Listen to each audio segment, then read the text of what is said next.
мой родный кут, як ты мне милый, забыть тебе не маю силы.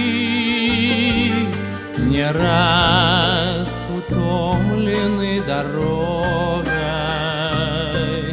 життем весны моей убогой.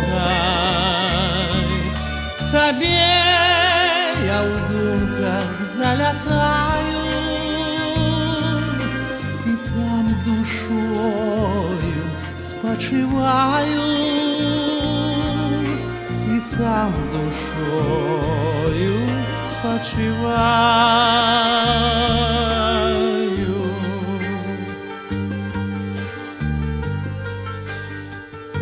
Вось як цяпер перада мною стае куточак той прыгожай,